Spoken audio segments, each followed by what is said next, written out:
இஸ்ரேலையே உழுக்கக்கூடிய ஒரு சம்பவம் நடைபெற்றிருந்தது. குறிப்பாக இஸ்ரேலுடைய ராணுவத்தின் சட்டத்தரணியாக வழக்கறிஞராக செயல்பட்டவங்க தான் இவங்களுடைய பெயர் இயதோமர் யெருஷால்மி என்பது.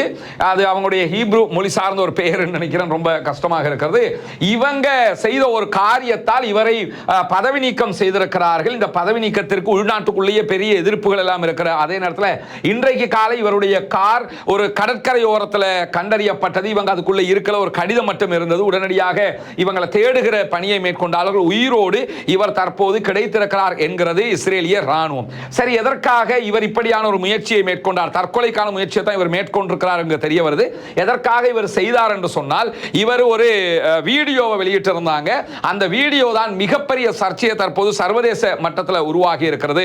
இஸ்ரேலுடைய பாலஸ்தீன சகோதரர்களை அடைத்து வைத்திருக்கக்கூடிய தைமன் சிறைச்சாலையினுடைய உள்ள பாலஸ்தீன சகோதரர்களுக்கு பாலியல் ரீதியாகவும் உடலியல் ரீதியாகவும் இஸ்ரேலிய ஆக்கிரமிப்பு ராணுவம் கொடுக்கக்கூடிய வதைகளை இவங்க வீடியோ பண்ணி அந்த வீடியோவை கசிய விட்டுட்டாங்க.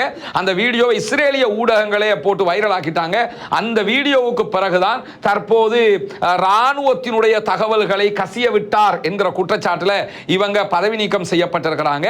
எனவே அந்த மன உளைச்சல்ல தற்கொலைக்கு முயற்சி செய்திருக்கிறார்கள் என்கிற செய்திகளும் வெளியாகி இருக்கிறது. இவங்க ஒரு பெண்ணாக இருக்கக்கூடிய நிலையில என்னதான் தான் ஒரு யூதராக, ஒரு ஜியோனிஸ்டாக, ஒரு செயல்காரியாக இருந்தாலும் அந்த சிறைச்சாலையில் நடக்கக்கூடிய அநியாயங்கள் அவங்களாலேயே தாங்க முடியாம இருக்கக்கூடிய நேரத்தில் தான் அந்த வீடியோவை அவங்க கசிய விட்டிருக்கிறாங்க.